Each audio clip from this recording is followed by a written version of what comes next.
Hey, what's up, family? It's Getty here from Not Finished Yet. I want to talk about vaping. You see these stickers right here? All these stickers on this trash can. All those stickers right there are from the little seal stickers on a vape, a nicotine vape. When you buy a nicotine vape, it'll have one of these little stickers on it on the bottom, and you take that sticker, you peel it off, and you can use your little vape. So people are buying their vapes at this store here, and they're taking the sticker off the bottom of it and putting it on the trash can. Just so you can see that again. They're doing that as if it's some kind of alien-like behavior, where everyone just puts their vape stickers on the trash can. And this is not the only trash can in Boston that has all these stickers from a vape on it. But I want to talk about vaping because it's a serious subject, and it's a controversial topic to discuss. But it's worth talking about. In my opinion, right now it seems like we have an epidemic of using these nicotine vapes, especially amongst youth and teenage population. Kids in school, like middle school, high school, are using these nicotine vapes, and there's obviously some there's obviously some dangers towards that. There's some concerns regarding that. So I first want to start off by saying that I had my own personal battle with vaping, and we're talking about vaping nicotine here. Um, Several years, probably between 2019, even up until last year, 2023. I had this battle where it was on and off. It's an on and off type thing where I was vaping. Um, it was just like one of those habits that I didn't really think too much of until I realized, like, wow, I don't want to be doing this. I don't want to be a slave to this thing. I felt like a slave to this vape, you know. Um, it was just doing some stuff to my body, and I realized that I didn't want to have this habit. You know, it was like first thing I did in the morning. Um, sometimes before even reading the Word of God, before even praying, I would be hitting the vape in the morning. Um, last thing I did before bed, as I went to sleep, I'd be hitting the vape again. I'd even fall asleep with the vape in my hand. Hitting it during the night, waking up, hitting the vape, waking up with the vape in my bed, finding it in my bed. Like, yeah, it's just weird. Um, it starts to become like a part of your body, like the cell phone. You always got this vape with you, and that's what it was like for me. I was spending $20 a pop on these vapes, probably a couple times a week at least.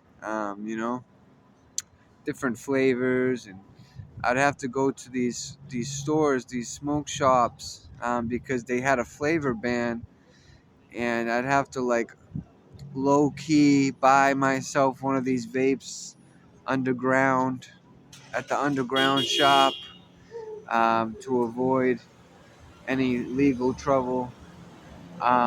So it was just a sketchy practice. But besides the point, I had my battle with vaping. I knew I had to give it up, so I fought. I fought to give up this vape. I can't tell you how many of these vapes that I just smashed on the ground. I was like, I'm done. I'm done vaping. I don't want it anymore. I'm done with this. And then, I'd last a while.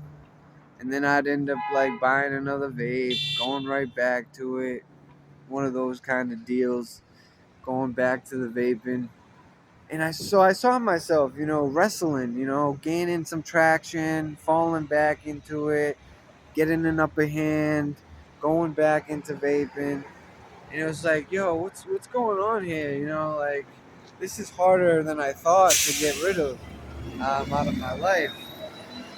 So, long story short, there came a point where I just really had to keep making that consistent effort to just get be away from this vaping. I had to get unhooked from the vaping, and obviously I couldn't do it alone.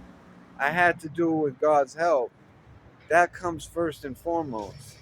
But I really had to keep on applying that effort. I had to fight that good fight when it came to getting rid of this vape. And what that looked like for me was um, throwing it away when I relapsed. When I bought another one and I knew that I didn't want to do it, I would have to throw it away or smash it on the ground. Um, I would have to, when I was tempted to go get another vape or tempted to use a vape, I would call somebody to pray with. I would pray. I would resist the temptation, and it would pass. There was active things that I had to do um, to stop vaping. You know, and just to give you an inside look into the. Hey guys, so my phone died during mid video. Um, but as I was saying, I was going to give you an inside look into my own personal struggle with vaping because it's been a number of months since I've touched a vape. The last time I bought a vape, I remember like moments later, I bought that vape and then I hit it like a couple times and then I just smashed it and I just didn't turn back. So it's been months since I bought another vape until last week, you know? Until last week.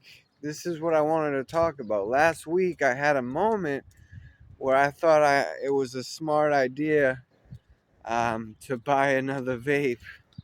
Like there was this vulnerable moment that I had where I was like, "Oh, I think I'll get a vape, no big deal, whatever." And in this moment of weakness, I decided to get a vape, and same kind of thing happened. I the very next day, I smashed the vape again. You know, so I felt really good that I was able to go so long without having a vape. And then, of course, like I said last week, there was this moment where I was just in a vulnerable state, where I said, "Oh, I think I might get myself a vape," and that's what I did. And then I just ended up smashing it again, So wanted to share an inside view and what this is like. You know, I even made a video about that, but the video got messed up, so I couldn't show you guys. But I actually smashed the vape in the video. But I was talking about how this wasn't the first vape that I smashed. This wasn't my first occurrence of smashing a vape. I've gone through this cycle several times where I've bought one of these nicotine vapes. I felt the conviction from God. I knew that I wanted to do better. I knew that I messed up. So I'd end up throwing it away or I'd end up smashing the vape. And that's what happened last week. So I went so many months, several months without using a vape, a nicotine vape. And then last week I got one again, you know, and I smashed it the next day. But it just goes to show you like it takes time to really fully become like rid of this thing in your life sometimes. It's different for other, like, it's different for everybody, really. Some people struggle more with going through the process of totally being free and clean from this. And personally, I believe like you can quit completely. You can walk in freedom from this vape. You could only go through this one instance of saying, "Oh, I'm going to quit." And you get rid of the vape and you never look back. You never turn back. I believe some people experience that where they say, "Oh, I'm quitting for good. I'm never turning to this vape again," and they don't do it. And then for other people, it's like, "Oh, I really want to quit vaping," but then they go through like this process and pattern of just like, oh, they have it for a temporary moment, temporary season. They'll have it for like a couple days and then they'll get rid of it, they'll smash it, and then they might go back. It's like you see this battle taking place where they have the vape, then they get rid of it, then they have the vape again, then they don't have the vape, then they go back to the vape. So, I don't know how it works for everybody, but I do believe in the power of God to say that maybe we can just quit that easily. Maybe we can just like not have to go through this long process of battling with the addiction. But sometimes it's like that. I don't know. I have to have sympathy for that, because I have heard from other people have seemed to say like, "Oh, you don't need to like go through this process of weaning yourself off and going like nicotine therapy, almost like saying like, oh, I'm gonna go down to a lower milligram and then I'm gonna just like gradually wean myself." Some people like look down upon that and they say like, oh, you don't have to do all that. You should be able to quit one and done. You should be able to quit cold turkey and not have to go through this drawn out process. So I don't know. I don't really know what view to hold to. So I'm gonna say like maybe it varies for everybody, but um, I do believe there is power to just be completely done with it. Um, Another serious thing that I want to talk about is again with the youth. This whole like epidemic with the young people. One of the reasons I want to just like not be vaping, even if sometimes I feel like I might want to vape, I'd rather not vape. One of the reasons for that is because I want to set an example. I want to be a role model. Like I talked about the youth earlier in the video, I was telling you how there seems to be an epidemic, especially upon the youth, the young age adults who are vaping during like school years, you know? And if there's like some kind of like 14, 15-year-old vaping this nicotine device, I don't I don't want to be one of these people who are setting a bad example for them. I want to kind of like change the momentum. So I want to set a better way. Um, but there's also something else extremely disturbing about what's going on with minors and vaping. Like, this is a serious thing, guys. It's shocking, but you have to know the truth about it. Where there are underage children, there are minors who are offering sexual favors for vapes. Yes, this is a real thing, guys. There is minors, underage youth, who are soliciting soliciting sexual favors, for vapes, for these nicotine vapes. I know of personal stories from people who were on Snapchat. I personally witnessed somebody telling me these stories where they were approached on Snapchat, and they received a message from an underage person saying, "Hey, can you buy me a vape? And I'll do whatever you want if you buy me a vape." And they mean whatever you like, whatever. They'll do whatever for one of these vapes. So they're offering sexual favors just to get someone to buy them a vape. It's gotten to that level. Like, this is crazy. Like, young people are turning tricks for nicotine vapes. I never thought we'd get to this point, but here we are.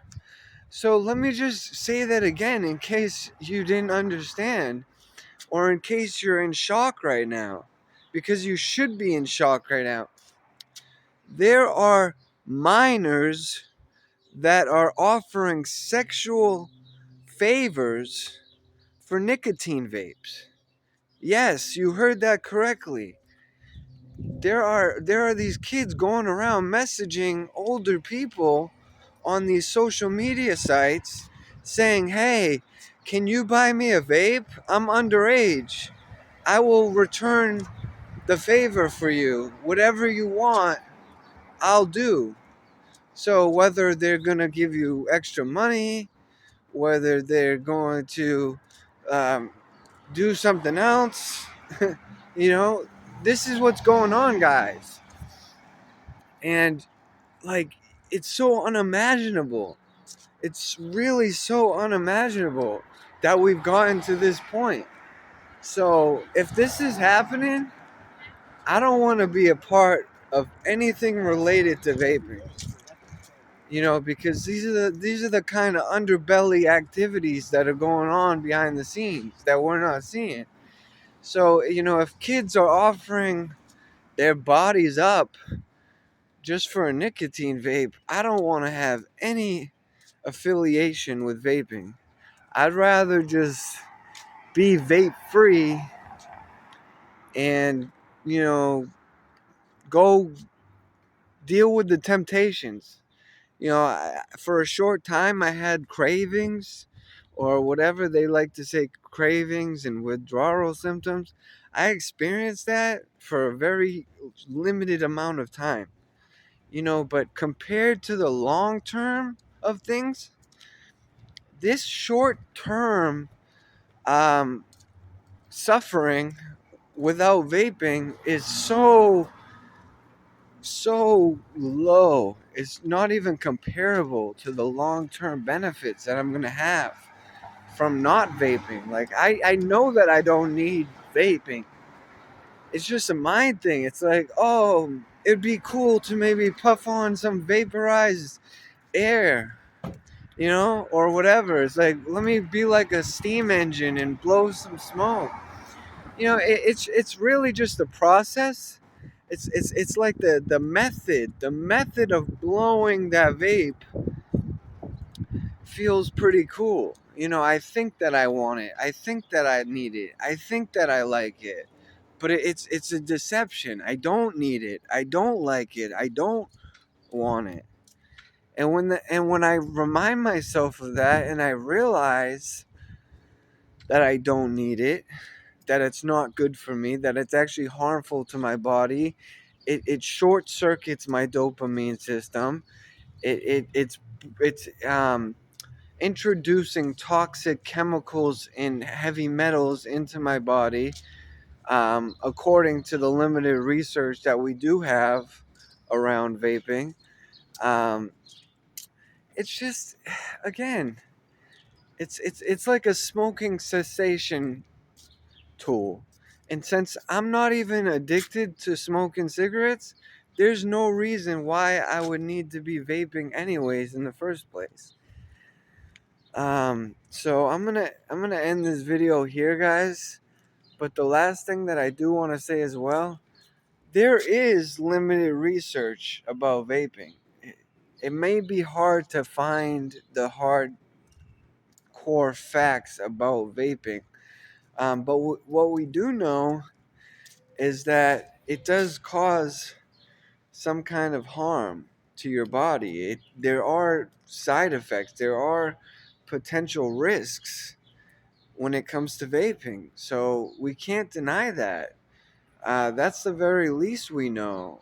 But, if that's the case, I don't even want to risk it. It's just not worth the risk. I don't need to be vaping. Would Jesus be vaping?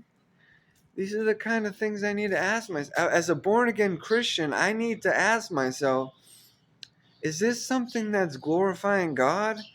Is this something that Jesus would approve of? Is this something that Jesus would do?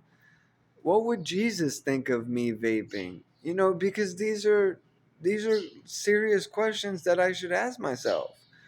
If I have a strong relationship with the Lord, I should be concerned about what God thinks of me doing this. I shouldn't just say, well, I don't really care what God thinks about vaping. I want to vape. I still want to do it, so I'm going to do it anyway. Like, that would just be selfish of me to say and do. So I think it comes down to really like checking your heart, analyzing the situation, asking the people in your life for support, what they may think of it. Really like meditating on what's behind the whole vaping thing, and why you're doing it, and if you even want to be doing it. And if you want to quit, or you think you should quit, then go for it. I encourage you to quit. I think not vaping would automatically be better than vaping, just because you're not introducing some kind of foreign chemical or like vapor into your body. You're probably preventing damage to your body when you don't vape compared to when you do vape.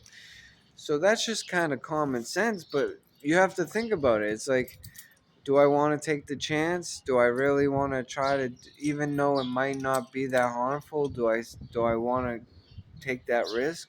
So you have to ask yourself that. But for me, I kind of realized, like, yeah, it would be better that I don't vape compared to vaping. So I'm choosing not to vape, guys. And recently I had my fall, but it was like I immediately destroyed the vape the very next day and threw it in the trash. So obviously I'm on that path of not vaping. And it's been multiple days again since I haven't vaped, so I feel better about that. And I plan on not vaping for the rest of my life. I don't want to go back to it. Maybe I'll have another occurrence where I'll have one of those vulnerable moments where I buy another vape, realize my stupid mistake, and then smash it again. But I hope I don't do that.